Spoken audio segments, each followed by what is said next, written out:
Hello dear students, कैसे हैं आप सब। आप सभी का पुनः स्वागत है आपके अपने यूट्यूब चैनल पीटी एकेडमी में। तो प्यारे बच्चों, हो जाओ तैयार, क्योंकि आ चुका है आप सभी के कक्षा 11वीं का विषय हिंदी का 100% रियल पेपर आ चुका है बच्चों। और यह पेपर में मैं आपको देख सकते हो, इसका आप बारकोड स्कैनर सब मिला लीजिए। यह पेपर आज का एकदम 100% और रियल वाला पेपर होने वाला है, जहाँ पर मैं आपको सभी क्वेश्चंस भी कराऊंगा। वो भी आपको देख सकते हो, ये सभी क्वेश्चंस का पूरा भी सॉल्यूशन भी लिख के रखा है हमने, ठीक है ना। पूरे क्वेश्चन का हम पूरा फुल टू फुल सॉल्यूशन भी कराएंगे, 1 से लेकर आपके 23 तक सभी क्वेश्चंस का हम आज की इस वीडियो पूरा फुल टू फुल सॉल्यूशन भी कराएंगे।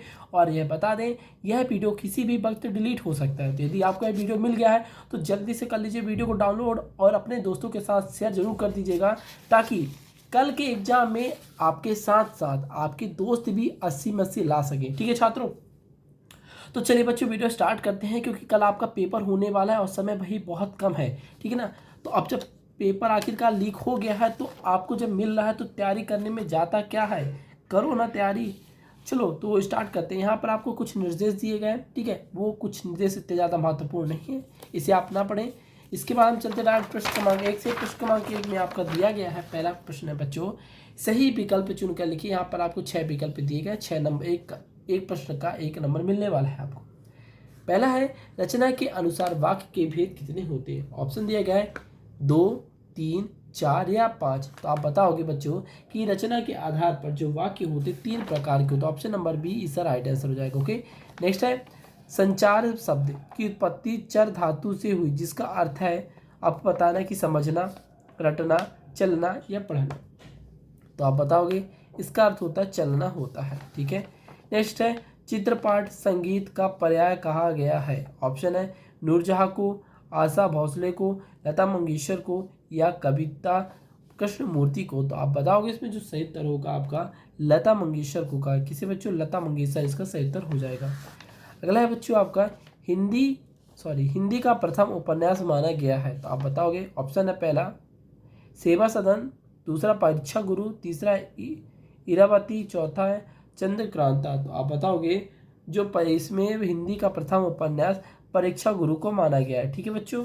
अगला है कविता आओ मिलकर बचाए में चिंता व्यक्त की गई है, किसकी व्यक्त की गई है। आदिवासी समाज की, पहाड़ी समाज की, शहरी समाज की या ग्रामीण समाज की। तो आप इसका जो सही उत्तर लगाओगे बच्चों, आदिवासी समाज इसका सही उत्तर हो जाएगा। ओके, नेक्स्ट है, विराट के प्रति जिज्ञासा की भावना मिलती है। तो किसे मिलती है, प्रगतिवाद में, छायावाद में, प्रयोगवाद में या नई कविता में। तो आप सभी बच्चे इसमें टिक करेंगे छायावाद में। किसमें, छायावाद में। जो विराट के प्रति जो जिज्ञासा है बच्चों, वह छायावाद में मिलती है, ठीक है ना। अभी भी आप देख लो, एकदम रियल वाले पेपर का आपको पढ़ाया जा रहा है, ठीक है। बस आपको कल के पेपर में पूरा छाप देना है, और आपको कल के एग्जाम में कोई क्या बताएं, आप ही टॉपर बनने वाले, 80 में 80 लाने वाले हो, ठीक है। नेक्स्ट है, पृष्ठ क्रमांक 2, रिक्त स्थानों की पूर्ति कीजिए। पहला है, आदिवासी वाल्मीकि का रामायण एक बिंदी बिंदी है, महाकाव्य या खंड का। तो आप बताओगे महाकाव्य होगा। ओके, नेक्स्ट है, डायरी निशांत बिंदी बिंदी रचना है। तो किसकी रचना है बच्चों, व्यक्तित्व की या नैतिक की। तो आपने सभी टिक करेंगे व्यक्तित्व की रचना है, ठीक है। अगला है, भारतीय संगीत में मुख्य वाद बिंदी बिंदी रहा है। तो क्या रहा, ढोलक या वीणा। तो आप सभी को टिक लगाओ बच्चों, ढोलक, जो कि आज के समय भी चल रही है, ठीक है। नेक्स्ट है, धनराम बिंदी बिंदी दर्जे तक ही स्कूल का मुंह देख पाया था, तीसरी या चौथी कक्षा पूछा गया है। तो आप जानते हो कि ये जो धनराज था 4वीं कक्षा तक ही तो देख पाया था, स्कूल गया था, ठीक है। नेक्स्ट है, गीत फरोज कविता के रचयिता बिंदी बिंदी है। तो आप बताओगे पहला भवानी प्रसाद मिश्र या जयशंकर प्रसाद। तो आप बताओगे भवानी प्रसाद में से इसका सही उत्तर हो जाएगा। ओके, नेक्स्ट है, राजनीति के जनता को बड़े बड़े बिंदी बिंदी दिखाते हैं। तो आपको बताना है कि सपने दिखाते हैं कि मकान दिखाते हैं। तो आप जानते हो कि राजनीति के टाइम अभी भी चल रहा है, तो इस टाइम पे लोगों को बड़े बड़े सपने दिखाते। तो आपका इसका उत्तर हो जाएगा सपने, सही उत्तर हो जाएगा, ठीक है। नेक्स्ट है बच्चों, सही जोड़ी बनाइए, ठीक है। स्तंभ आ और स्तंभ आ दिया गया, आप ही सही जोड़ी को पहले ध्यान से पढ़ लीजिए, ठीक है ना, क्योंकि इस सही जोड़ी को हम वीडियो के अंत में, ठीक है, और साथ में एक PDF के रूप में भी आपको देने वाले हैं। तो आप वहाँ से सही जोड़ी को टिक कर लीजिएगा, ठीक है। इसके बाद चलते हैं बच्चों, सत्य असत्य कथन लिखिए। पहला है, ही, तो, भी, तक आदि निपात शब्द है। तो आपको बताना है कि यह एक निपात शब्द नहीं है, तो आप इसका उत्तर लगा दो बच्चों असत्य। ठीक है, अगला है गजल का अंतिम शेर मक्ता कहलाता है। तो आप बताओगे गजल का अंतिम शेर मक्ता कहलाता है, तो सत्य हो जाएगा। नेक्स्ट है डायरी नितांत अंतरंग रचना है। तो आप बताओगे अंतरंग रचना नहीं है, तो असत्य हो जाएगा। ठीक है, नेक्स्ट है भारतीय संगीत सुर, ताल, राग और काल से समृद्ध है। तो आप बताओगे उत्तर इसका हो जाएगा सत्य। ठीक है, नेक्स्ट है कृष्ण सोबती ने देशभक्ति से संबंधित कहानियां लिखी। तो आप बताओगे कि उन्होंने देशभक्ति से संबंधित कहानियां नहीं लिखी, तो आप लगा दो बच्चों इस पे क्या असत्य। ओके, नेक्स्ट है धनराम कुशाग्र बुद्धि का बालक था। तो आप जानते हो कि धनराम था जो चूतिया था। ठीक है, तो आप लगा दो इसका उत्तर असत्य। ठीक है, ठीक है बच्चों, इसके बाद चलते हैं बच्चों प्रश्न क्रमांक 5 में। एक शब्द वाक्य में उत्तर लिखिए। पहला है दो या दो से अधिक व्यक्तियों के बीच होने वाले संभाषण को क्या कहलाता है। तो आप बताओगे बच्चों कि दो या दो से अधिक व्यक्तियों के बीच होने वाला संभाषण को हम क्या बोलेंगे बच्चों, संचार बोलेंगे। जैसे कि आप जानते हो राजनीति में नेता लोग खड़े होकर स्टेज में बहुत भाषण देते जो कि अपनी बातों को बताते, इसी को हम क्या कहते हैं, संचार कहते हैं। ठीक है, अगला है रोला छंद में यति कहाँ होती है। तो आप बताओगे कि रोला छंद में जो यति होती है 11वीं व 13वीं मात्राओं के बीच में होती है। किसके बच्चों, 11वीं व 13वीं मात्राओं के बीच में होती है। ठीक है, नेक्स्ट है काव्य को कितने भेद होते हैं। तो आप बताओगे कि काव्य के 2 भेद होते हैं। कितने, 2 भेद होते हैं। नेक्स्ट है कंपनी उम्मीदवार को किसके आधार पर चुनती है। तो आप सभी को जानते हो कि आप कभी कहीं जाओगे काम करने के लिए, तो आपसे पूछा जाएगा आपकी योग्यता कि आप कहाँ तक पढ़े हो, क्या कर रहे हो, कहाँ तक। ठीक है ना, तो यहीं पर आपसे इसका जो उत्तर लिखेंगे आप सब लिखेंगे योग्यता बच्चों। ठीक है ना, योग्यता इसका सही उत्तर हो जाएगा। ओके, अजंता की दीवारों पर बने चित्रों को किसने बनाया था।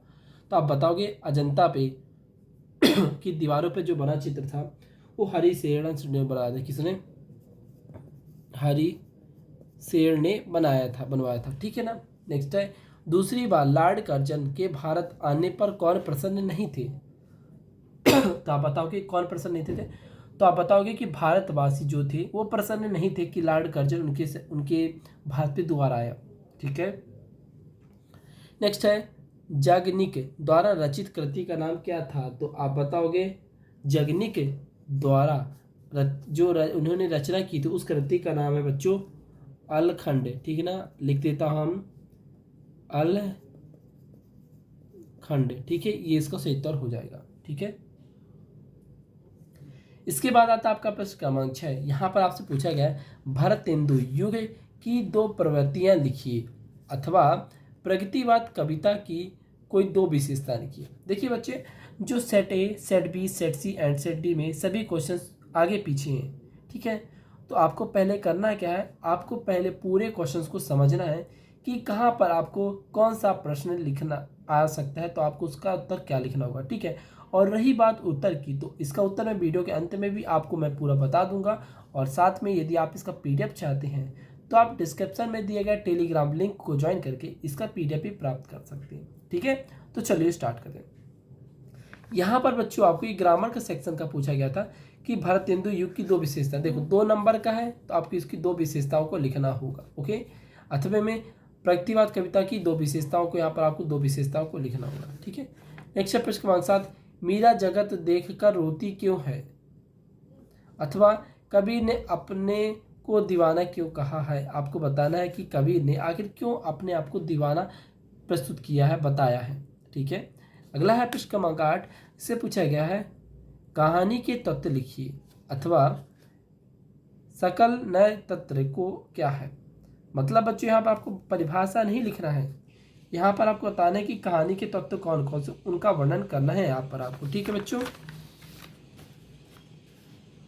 इसके बाद प्रश्न क्रमांक 9 कृषि विभाग वालों ने मामले को हॉर्टिकल्चर विभाग को सौंपने के पीछे क्या तर्क दिया अथवा लड़कियां हैं वह घास फूस की तरह बढ़ती चली जाती हैं, क्या समाज में लड़कियों की स्थिति की किसी वास्तविकता को प्रकट करता है। तो आपको इसके बारे में लिखना है। ठीक है बच्चों। इसके बाद आता है प्रश्न क्रमांक 10, तुम दूसरी आशापूर्ण देवी बन सकती हो। जेठ का यह कहना संचार रचना संसार के लिए सत्य को उदघटित करता है। यह प्रश्न भी 2 नंबर का पूछा जाएगा। अथवे में है रेजा डी पानी किसे कहते हैं, तो आपको बताना है इसका रेजा पीड़नी की आपको क्या बच्चों बताना है, यहाँ पर आपको उसकी परिभाषा लिखनी है। ठीक है। इसके बाद आता है बच्चों आपका प्रश्न क्रमांक 11। यहाँ पर आपसे पूछा गया संचार क्रांति क्या है। यहाँ पर आपको संचार क्रांति की परिभाषा लिखनी है। अथवे में औपचारिक पत्र कौन से होते हैं, तो आपको बताना है कि औपचारिक पत्र कौन से होते हैं। देखो जैसे घूमने घामने के लिए पत्र, बधाइयाँ देने के लिए पत्र, शादी में आमंत्रित करने के लिए पत्र, इस प्रकार की पत्रों होती हैं जो, तो आप उन पत्रों से बता सकते हो कि औपचारिक पत्र कौन से होते हैं और अनौपचारिक पत्र कौन से होते हैं। तो आपको ही लिखना है, 2 नंबर आपको मिल जाएगा। दो आप नाम लिख देना है यहाँ पर। ठीक है। बट जिनसे नहीं पढ़ना उन्हें कोई दिक्कत नहीं लेना है, हम सबका उत्तर बताएंगे आपको। ठीक है। प्रश्न क्रमांक 12 है मुक्तक छंद की परिभाषा उदाहरण सहित लिखिए अथवा महाकाव्य और खंड काव्य में अंतर बताइए। देखिए बच्चों यहाँ पर आपको मुक्तक छंद की परिभाषा बतानी है। ठीक है। अथवा यहाँ पर आपको महाकाव्य और खंड काव्य में अंतर बताने, और अंतर आपको कितने लिखने, केवल 2 अंतर आपको लिखने, कितने 2 अंतर आपको लिखने हैं। उससे ज़्यादा अंतर लिखेंगे और चाहे ना लिखिए तो भी आपको 2 ही नंबर मिलने वाले, इसीलिए आपको समय को ध्यान रखिए, 2 अंतर को लिखना है। प्रश्न क्रमांक 13 है काव्य में ओज गुण किसे कहते हैं अथवा व्यंजना शब्द शक्ति को उदाहरण द्वारा स्पष्ट कीजिए। ठीक है।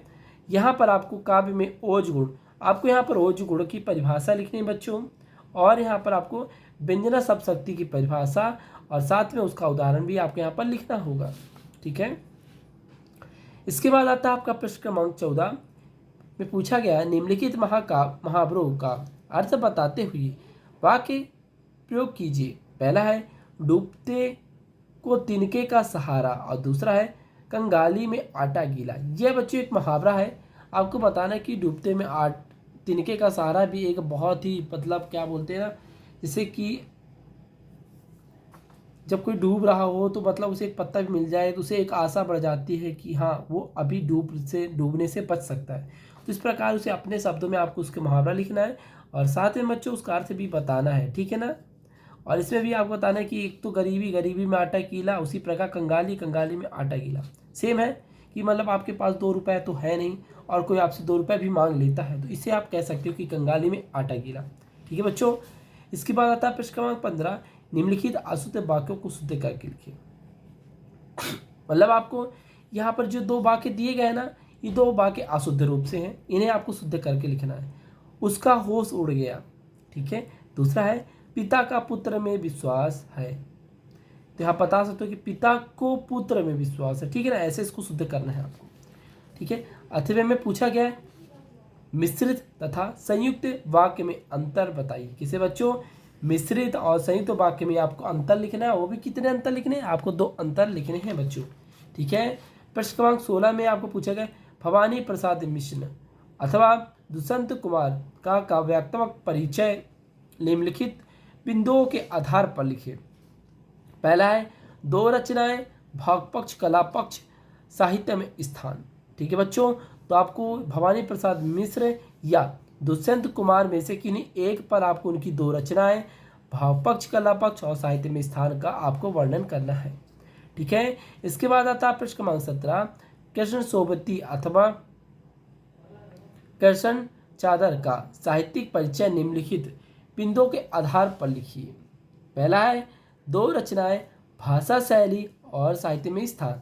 यहाँ पर 2 कवियों के नाम दिए गए, 2 कवियों में से किन एक कवियों का आपको उनकी 2 रचनाएं, भाषा शैली और उनका साहित्य में स्थान का आपको वर्णन करना होगा। ठीक है बच्चों।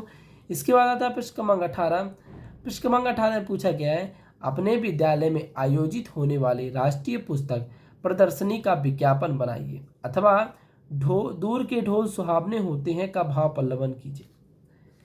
मतलब इसमें देखो, इसमें आपको इसमें करना क्या है, पहले वाले बता दूं कि आपके स्कूल में राष्ट्रीय पुस्तक का प्रदर्शनी लगा है कि आपके स्कूल में पुस्तक बेचे जा रहे हैं, तो आपको उसका विज्ञापन तैयार करना है ताकि और भी लोग जुड़ सकें उसके साथ, और भी पुस्तक बेची जा सके। ठीक है, और इसमें है दूर के ढोल सुहावने होते हैं। मतलब जब आप, जैसे कि आप देख लो, जैसे कि आपके पास कोई सा डीजे बक्सा है, ठीक है ना, यदि वो कहीं दूर से 1 किलोमीटर 10 किलोमीटर दूर से बजता है, वो आपके कानों में आता है उसकी आवाज़, तो आपको सुनने में अच्छा लगता है। बट वहीं पर वो चीज़ यदि आपके कानों के पास रख के बजाया जाता है तो आपको उसमें मतलब आपको गुस्सा आने लगता है, ख़राब सा लगता है। उसी प्रकार कहते हैं कि दूर में लोग, दूर की चीज़ अच्छी है और पास में आने के बाद वो चीज़ खराब लगने लगती है। ठीक है, इसके बाद है प्रश्न क्रमांक 19। इससे पूछा गया है, निम्नलिखित अपठित गद्यांश को पढ़कर नीचे लिखे प्रश्नों का उत्तर दीजिए। यहां पर आपको 1 2 3 4 5 6 7 8 8 लाइन का आपको एक अपठित गद्यांश दिया गया है बच्चों। ठीक है ना, जहां पर आपको इन अपठित गद्यांश को पहले ध्यानपूर्वक 2 बार, मेरी बात मानिए, आपको 2 बार पेपर में जरूर पढ़ना है इस अपठित गद्यांश को। ठीक है, फिर अपठित गद्यांश को पढ़ने के बाद यहाँ पर आपको नीचे 3 प्रश्न दिए गए हैं, आप इन तीनों प्रश्नों का चुटकियों में हल कर सकते हैं। तो चलिए देखते हैं प्रश्न क्या है। पहला है, जीवन प्रवाह को सही दिशा कौन देता है? तो आप बताओगे कि जीवन प्रवाह को सही दिशा भारतीय संस्कृति देता है। ठीक है, नेक्स्ट है, सभी पर्व को उल्लास के साथ किस प्रकार मनाना चाहिए? तो आप बता सकते हो इसमें से कि कैसे मनाना चाहिए। और थर्ड है, भारतीय संस्कृति में किसका अत्यधिक महत्व है? तो आप बताओगे कि जो भारतीय संस्कृति में है बच्चों, धार्मिक राष्ट्रीय पर्वों का बहुत ज़्यादा महत्व है। ठीक है, 8वें में पूछा गया है, निम्नलिखित अपठित काव्यांश को पढ़कर नीचे लिखे प्रश्नों का उत्तर दीजिए। यहाँ पर आपको 4 लाइन का एक अपठित गद्यांश दिया गया बच्चों, जिसमें भी आपको सेम करना है, क्या है, इन अपठित गद्यांश को पढ़ना है। फिर यहाँ पर आपको तीन प्रश्न दिए गए हैं, इन तीनों प्रश्नों का यहीं से आपको उत्तर देना है।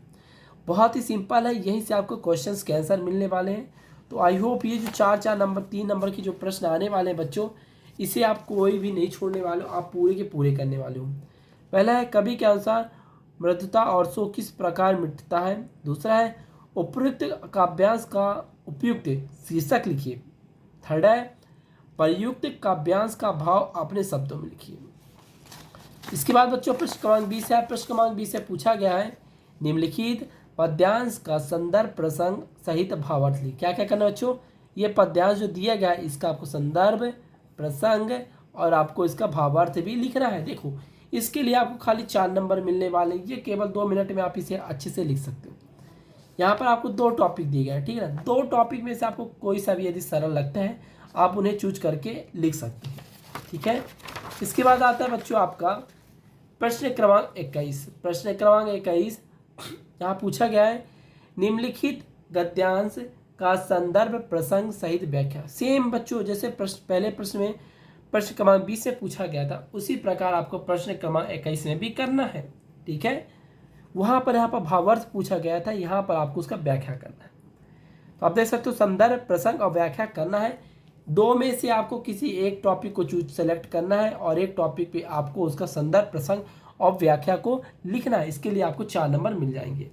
ठीक है, इसके बाद बच्चों आता है प्रश्न क्रमांक 22।